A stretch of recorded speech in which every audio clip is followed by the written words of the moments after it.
Hi, ladies and gents. My name is Mike Gershon. Welcome to my session, Effective Differentiation. It's great to be with you today, and it's great to be part of the Be Ready for the World conference. I hope you're having a great time. I hope you're enjoying it, and I hope you enjoy this session as well.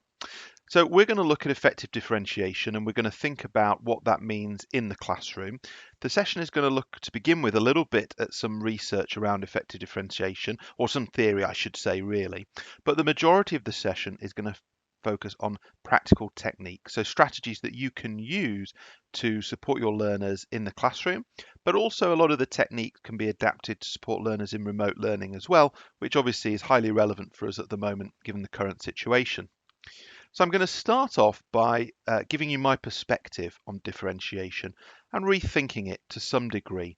And the intention here is to simplify it and to present it in a manner that I think makes it easier for us to then differentiate effectively in the classroom and to recognize a number of things that are part of effective differentiation, but which we sometimes might not see as being actually linked in there. So here is how I would define differentiation. This is my perspective on it. I first came up with this definition in around about 2013 in a book that I published called How to Use Differentiation in the Classroom, the Complete Guide. Now, my view is that differentiation is never something that we add on to a lesson. It's not something we inject into a lesson. It's actually something that runs throughout what we do as teachers, through the planning phase, the teaching phase, and the assessment phase. So therefore, differentiation is all the things we do to help students make progress, regardless of their starting points. Now, that might mean they have, and I don't mean we're ignoring their starting points. What I mean is if they've got a low starting point, a high starting point, if they're in the middle, we're making choices and making decisions during the planning, the teaching, and the assessment phase, which are helping us to meet the needs of all learners, to personalize learning. So as a result of that, differentiation is all the strategies, activities, and techniques we as teachers use to personalize learning. So it includes things such as effective questioning, the provision of feedback if that feedback is personalized, use of scaffolding and modeling, use of taxonomies to plan our activities. When we're thinking about really effective differentiation, we're thinking that actually the teacher is consistently making decisions through each phase of their teaching, which allows them to personalize learning for their students. Therefore, it's not something we add on, it's not an extra, it's not something we inject in, but it runs throughout.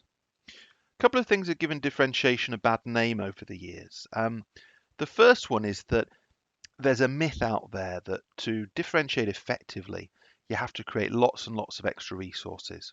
Now, you can differentiate effectively by using extra resources, and sometimes that's absolutely the right decision. That's the right thing to do.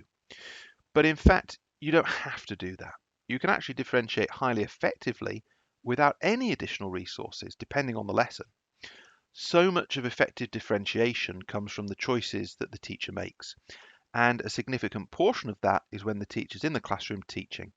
So how they decide to use their time, what questions they ask, who they ask those questions to, what scaffolding they use, what modeling they use, where they give feedback, who they give feedback to. And all of this doesn't require additional resources. It's all driven by the teacher using themselves as a really important, powerful resource, tapping into their knowledge and skills, and using that to make decisions which personalize learning. The other myth is, the other point that has given differentiation a bad name is this lack of clarity over what it means in practical terms. Now, I've tried to address that in my definition. I'll address it in more detail shortly.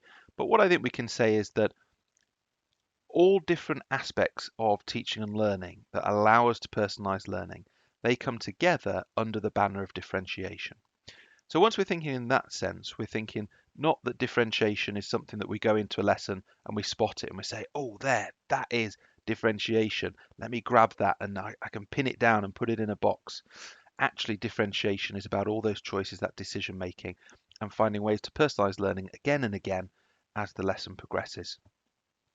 So for me then, differentiation actually involves layering up. And we start off by being aware of the needs of the students in our class. Now, it's only if we're aware of those needs that we can differentiate effectively, because of course personalisation begins when we understand what different students need. So we respond to those needs when we plan and during lessons, also through assessment as well. And as a result, we layer lots and lots of practical elements on top of one another. So for example, if we were to observe a colleague teaching a really effectively differentiated lesson, we'd be able to pick out all different elements. We'd see their questioning, we'd see the scaffolding and modelling that they do, the extension tasks to challenge the more able, we'd see the activity structure, we'd see their use of feedback, we'd see how they were circulating through the room, how they were planning group work. All of that decision making would have influenced the differentiation. So let's now break differentiation down. And this is just to sort of pin it down a little bit more specifically in a practical sense. So in that book that I mentioned previously, the second thing I did after doing the definition is identify 5 core categories of differentiation. So this gives us 5 things that we can think about when we're teaching and when we're reflecting on our teaching as well. Let me just cross that off there. Okay, so you'll see that we've got these 5 categories. Now, how have I decided on these? Well, I've tried to identify the sort of different elements of classroom practice that are key, that are essential. And these really cover most of what we do in the classroom. So we've got activities, which of course is the fundamental basis of our lessons. We've got questioning, which drives so much of the interaction we have with learners. Then we've got this quite broad category, things the teacher can do, and that includes things like giving feedback, scaffolding and modelling, circulating through the room, things we can ask students to do or use. And this could be, for example, giving students a cheat sheet and asking them to use that as they go through their work. Or it could be a tool such as a dictionary or thesaurus. And they were encouraging students to actually self-scaffold and differentiate for themselves. And then we've got words and writing, and this is where, we're focusing on that key element of the whole curriculum and saying, actually, we need that as a separate category as well. So what I'm suggesting to you then, ladies and gents, is we can break differentiation down into these 5 categories, and that helps us to reflect on our practice. We say, okay, what am I doing in terms of activities that is really helping all learners to access the work? What am I doing with questioning? Are there more things I need to do on words and writing? So it just helps us to break down that large category of differentiation and have some specific areas we can focus on.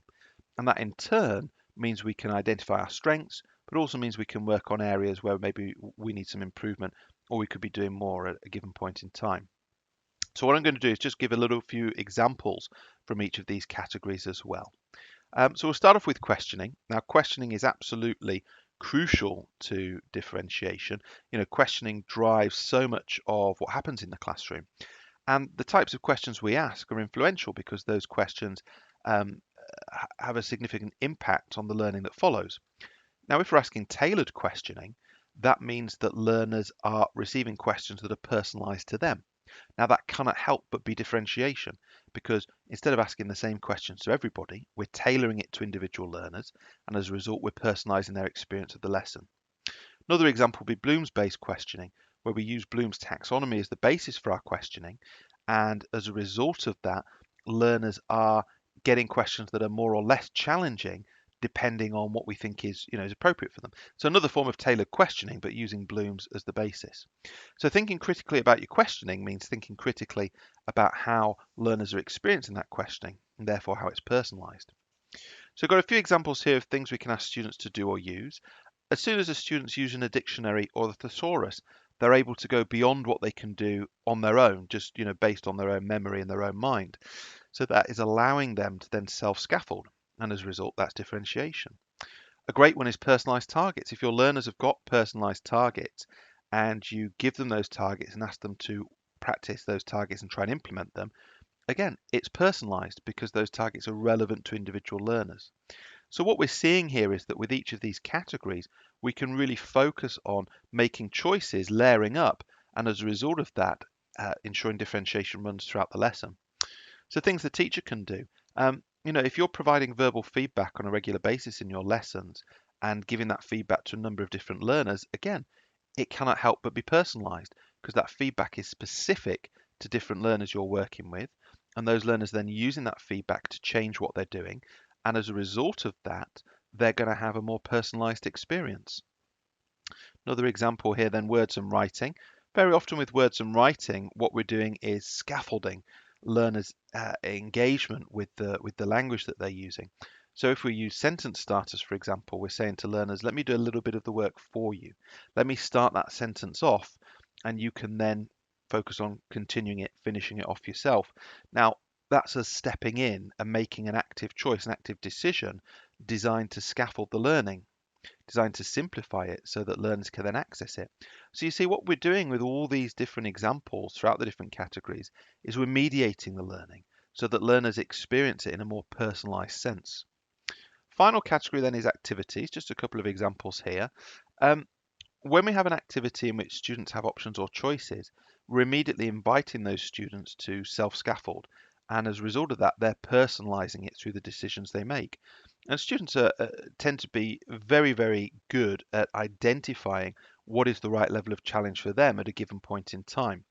Of course, we can caveat that by saying if students go too easy or they pick things that are too difficult, we'll step in and we'll maybe ask them to do something which is, at a slightly different level.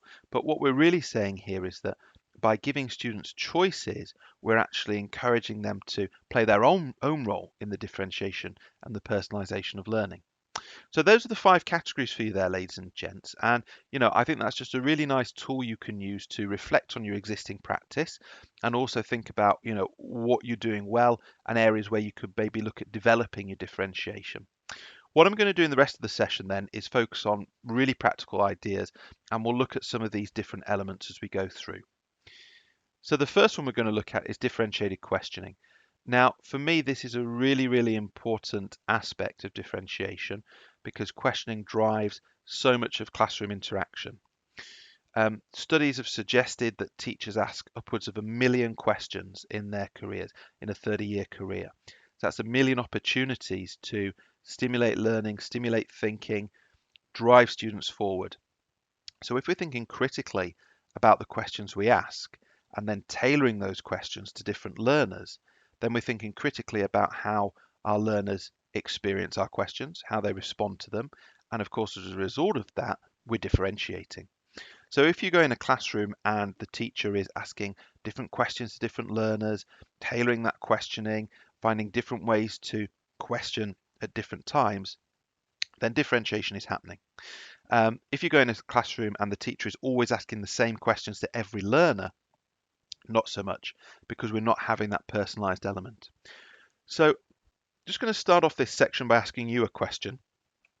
What is the meaning of life? And just give you sort of 5 or 10 seconds, have a quick think about that. If we were together, how would you answer that question? Now, when I ask this question in live training sessions, get lots of different answers. Some people say meaning of life is love, or the meaning of life is to, leave the world better than you found it, or is to support other people. All sorts of lovely answers. I don't ask this question because I'm going to answer it myself, because of course, how could I? There's many different meanings to life. But this is a question you'll be familiar with, and I'm going to use it as a way to break down the nature of all questions so we can think about their impact in the classroom. So let's have a look. We start off, and questions have a question stem, which is the functional part of the question, and a subject, the bit we want our learners to think about. Now, when a learner hears or reads a question, the structure of that question gives them clues about what kind of answer is expected. So as soon as we see the word what here, or you hear the word what, you're thinking, this is a particular type of question, and it requires a particular type of answer. So we go through, we see we've got the word is. Now that's indicating the present tense. So when a learner reads or hears this question, they know that we as the teacher are expecting an answer that is relevant in the present tense. So what we're seeing here is how the elements of a question, the structure of the question, influence how the learner interprets it and what they think is the right kind of answer to give. Now, what that means is that if we start playing around with our questions and tailoring them and personalizing them, we're in turn changing how the learner interprets the question and changing the kind of answers that we're going to get from them. Now, look at this here, the word the. It indicates that a single answer is expected. What is the meaning of life? So we see here how the question stem is playing a big impact in how you or I or the learners are interpreting the question. And by changing this, so for example, if we said, what might the meaning of life be? Or what different meanings of life can you identify? Or what do you think makes life have meaning? As we change the structure of the question, it changes how the learner interprets it. And that's really the essence of differentiated questioning. Thinking critically about how you structure your questions means thinking critically about how your learners respond to them and how they learn via your questions. So you'll see here that this is the subject of the question, and this sort of cues up in learners' minds existing knowledge and understanding, the things they already know about. So if we play around with that, again, we can get different things. What is the meaning of life? What is the purpose of life? That's going to bring out different answers. What is the best thing in life? What gives life meaning? Just changing the way that the question is formed means learners are going to get different sort of experiences, they're going to give us different responses as a result. So what I'm arguing to you then, ladies and gents, is that when you're thinking about differentiation, you should definitely be thinking about differentiated questioning. And when you think about differentiated questioning, you should be thinking about how can you change and play around with the structure of your questions so that you get different results from your learners in terms of their responses, their thinking, how they interact, how they experience the lesson. And, doing that is really going to personalize things for them. So that's the sort of theory of it out of the way, and we've just got a little summary here. What I'm going to do now is share with you quite a few different strategies and techniques you can use to play around with the structure of your questions, and as a result of that, tailor them for your learners, structure them slightly differently, and as a result, differentiate and personalize them. So let's have a look. We're going to start off with some structuring tools. And the reason I like structuring tools is that they give us a framework, and we can use that framework to really effectively personalize our questioning. So here's the first one I'm going to share with you. I'm sure you've seen it before, Bloom's taxonomy. The taxonomy has got 6 levels to it. Each level is more challenging than the last. It's a hierarchy of mastery. So it describes how mastery develops. As learners become more competent and more confident, they move up the taxonomy. Knowledge is the simplest level at the bottom, evaluation the most challenging level at the top. Now we can use this to structure our questions. So imagine we're in the classroom, we've got a mixed ability group, and we're circulating through the room and we're asking questions to different learners. We can say to ourselves, hang on, what I'll do is I'll base my questions on different levels of Bloom's taxonomy, depending on whether learners are finding my questions difficult or too easy. So imagine I go to my first learner and I pose them a question. They find that question really hard. So I drop down the taxonomy, maybe down to the bottom. And I do that because I know that a question based on knowledge or comprehension is going to be simpler. The learner can answer that question confidently. We have a discussion about it. Then I move things up, maybe to the level of application.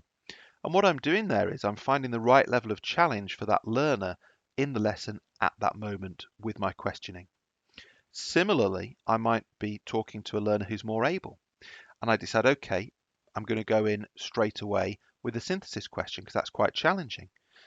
And it becomes immediately apparent that that's the right level of challenge for that learner at that point in time. So what I'm doing there is I'm asking different questions to different learners, all about the same topic, but I'm basing those questions on Bloom's taxonomy. Excuse me, sorry. And that means that I can very easily and effectively personalize the learning for all my learners and do so knowing that the taxonomy is really doing the work for me. So what you can do here is if you Google Bloom's taxonomy word list, you can find lots of examples online of different words that are appropriate for different levels of the taxonomy, and then you can use those as the basis for your questions. You can also go to my website, mikegershon.com. I've got a free resource on there about Bloom's taxonomy, which gives you lots of those words as well. So if you want to go there and download that, please do so. Let's have a look at another example. This one is concrete to abstract. So it's another structuring tool. This works on the idea that we can have a continuum running from incredibly concrete at one end to incredibly abstract at the other end. And generally, if a question is highly concrete, it's easier to answer. And if it's highly abstract, it's harder to answer. And you can see I've provided an example set of questions here, just based around something silly, which is ducks, running from very, very concrete at the beginning to very, very abstract at the end. So again, imagine you're in the classroom, you're asking questions to different learners. How do you personalize that? How do you differentiate? Well, what you can do is you can make your questions more concrete if learners are struggling, and you can make them more abstract if learners are finding it easy and need a higher level of challenge. So again, you can very easily personalize your questioning, tailor it to the learners in front of you, and as a result of that, create a really differentiated experience where you're using the concrete to abstract continuum as a way to match up your questions to the needs of different learners in the class. What I love about all these techniques is that you don't have to think things through from scratch every time. You can go to concrete to abstract. You can go back to that again and again, lesson after lesson, and it's always going to be reliable and it's always going to allow you to tailor that questioning for different learners. Let's have a look at a third technique now. This one's called show me, tell me, convince me. This one is really, really simple, but again, really effective. And it works like this. We say to some learners, can you show me what the answer is? Or can you show me what you think is the right way to do things? That's dead easy. We then say, can you tell me why that's the right way to do things? Or can you tell me why that's the right answer? A little bit more challenging. And then the third one, can you convince me that that's the right answer? Can you convince me that that's the right way to do things? So showing, very simple. Telling, that's all about explanation. Convincing is persuasion. So again, we can ask different questions to different learners at different times. And as a result of that, we can personalize. So it might be that we have students working in groups and we go to one group and they're really struggling. So we just focus on show me. Can you show me what you're thinking? Can you show me how you're trying to tackle the task? Then we go to another group and they're finding the task quite easy. They've pushed on really quickly. So we say, okay, forget these two levels. Let me jump straight in at convince me. Can you convince me you're doing the right thing? Can you convince me that you've got the right ideas here? So again, we've got a framework we can use to personalize our questions in the lesson, in the moment, in response to what learners are doing and in response to their needs. This goes back to that idea we said at the top of the session about layering up lots and lots of practical things in the lesson that don't require additional planning, that allow us to personalize, allow us to differentiate. Okay, I've got two more examples for you, ladies and gents, on the structuring tools. Here's the next one. Now, this one's general to specific, and it's a little bit like concrete to abstract. But in this case, we're saying, let's imagine a continuum that runs from very, very general at one end to very, very specific at the other end. Now, if you ask a very general question, it's easier to answer. If you ask a very specific question, it's harder to answer. So you're with your learners in the classroom and you're asking different questions to different learners. If a learner is struggling with the task, you can ask them some very general questions to help develop their confidence, help engage them with the task, and then to move things on. If you've got another learner who's finding that they're doing very well with the task, you can quickly move up to some very specific questions. And as a result of that, you're really going to push and challenge them. Now we see that exemplified here with the different questions all around climate change. And they run from very general at the beginning to very specific at the end. And actually, as you'll see there, the top ones, anyone could give an opinion on that. Anyone could give a perspective. Very easy. But at the bottom, much more specific and require more knowledge to be applied, require more understanding. So again, you're in the classroom, you think, how do I tailor the questioning? How do I differentiate it? I'll use general to specific. And I can personalize my questions, asking different types of questions to different learners, depending on their needs at that given point in time. Fifth and final one, ladies and gents, is digging deeper. And this is a bit more about taking on a role with your questioning, where you're saying, actually, how am I going to question this learner over, a sort of short period, a couple of minutes, for example. Those ones we've seen before, they allow us to sort of switch between high and low challenge at different points. This one is really about sort of pushing students to think more deeply. So it's when you, with any learner, whether they're sort of starting off from a low base or a high base, when you really want to get them going into more depth and more detail. And you'll see the types of questions we have there. So this is where we take on the role and we say, okay, we're going to dig deeper. So we're going to keep pushing learners to give us more depth to their answers.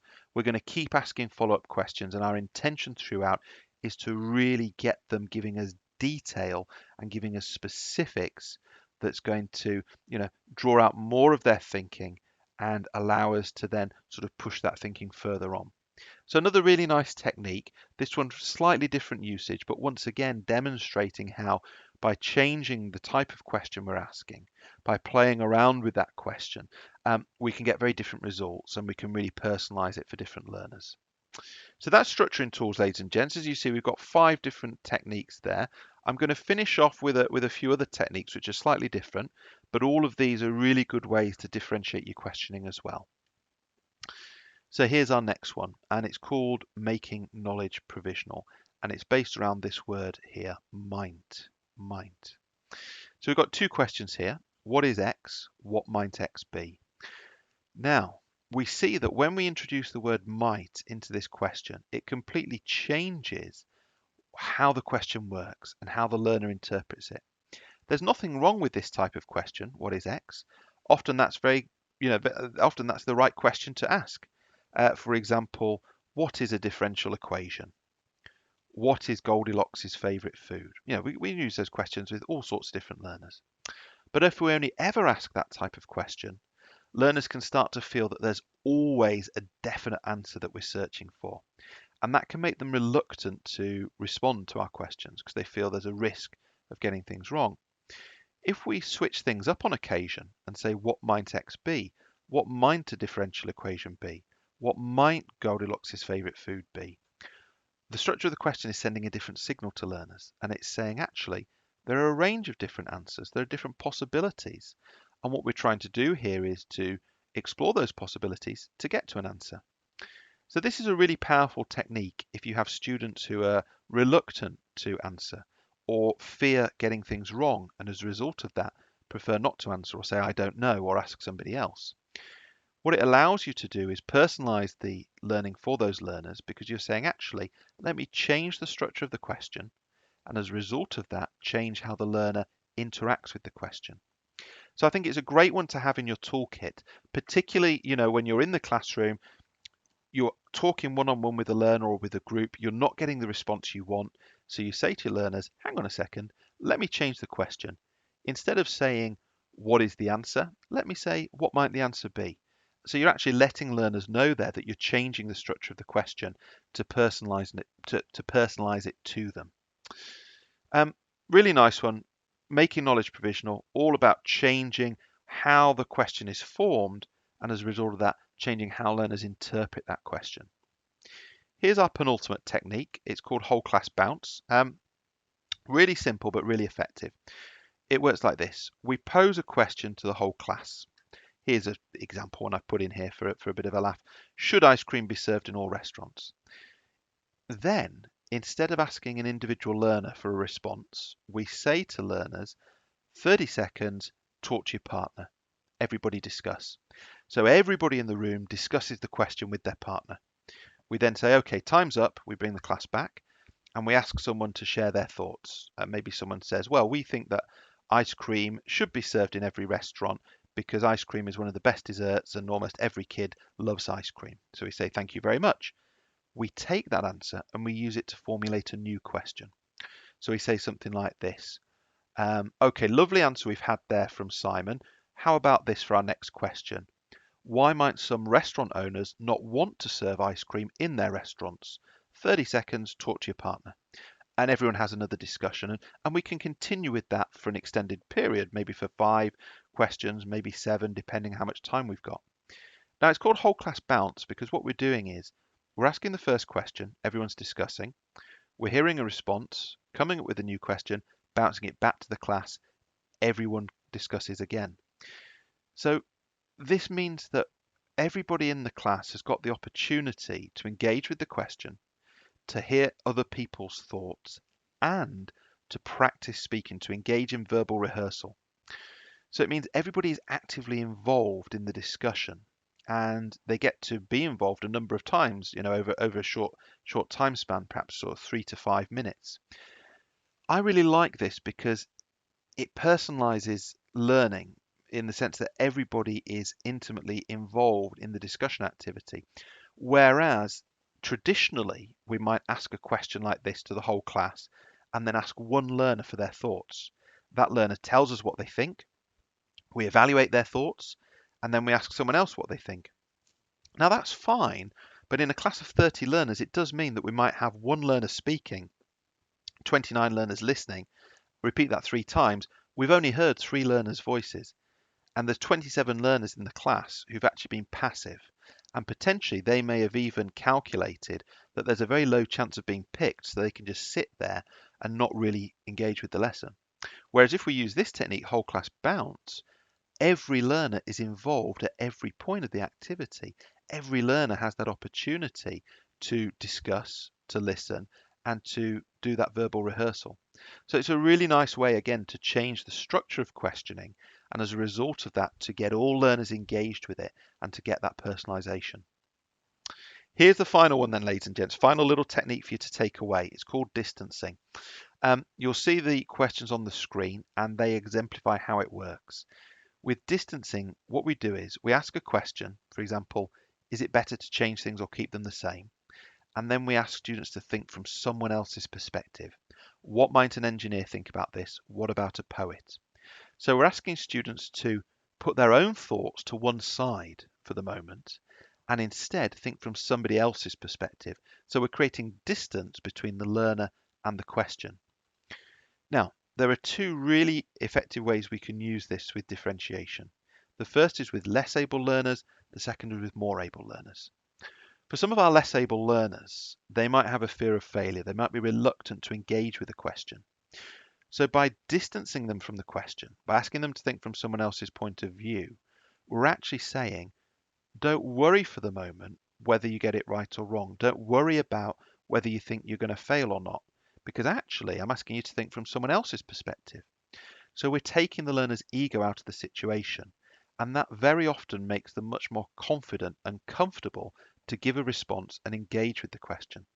So it's a great way to help less able learners overcome a lack of confidence or a fear of failure. It's also a great way to get more able learners thinking differently about a topic and challenging them. A lot of more able learners will be very confident in what they think and will be ready to give their thoughts immediately. But sometimes we actually want them to take a step back and go through the process of really analysing a question and thinking about it carefully. So for those learners, we say, okay, I know you've got a brilliant answer to this. What I'd like you to do is pop that to one side for the moment, and instead I'd like you to think from someone else's perspective. And my challenge to you is to really analyse the question from that point of view. When you've done that, you can tell me what you think as well as what someone else might think. So you see there, what we're doing actually is we're slowing down the more able learner a little bit, not because we don't want to hear what they think, but because we want them to actually spend more time grappling with the question. And then they're in a position where they can contrast what they think with what someone else might think from a different perspective. So once again, we're seeing with distancing how the structure of the question, the way in which we plan that question and the way in which we deliver it is influential in terms of how students respond, how they experience it. And that really sums up the key message, ladies and gents. The beginning of the session, we thought about how differentiation encompasses all these different things we do in the planning, the teaching, and the assessment phases. It's a really, really practical thing. And then we focus in on questioning as a key area of effective differentiation. And we've seen through all those different techniques that we've looked at that actually there are many, many different ways that we can personalize our questioning. And as a result of that, help learners to have that personalized experience and really help learners to engage with the lesson content at a level of challenge that's appropriate for them. So thank you very much, ladies and gents. I really hope you've enjoyed the session. I hope you enjoy the rest of the conference as well and all the great great different sessions and webinars and so on that are lined up. So thank you very much, and I look forward to seeing you at some point in the future. Thank you.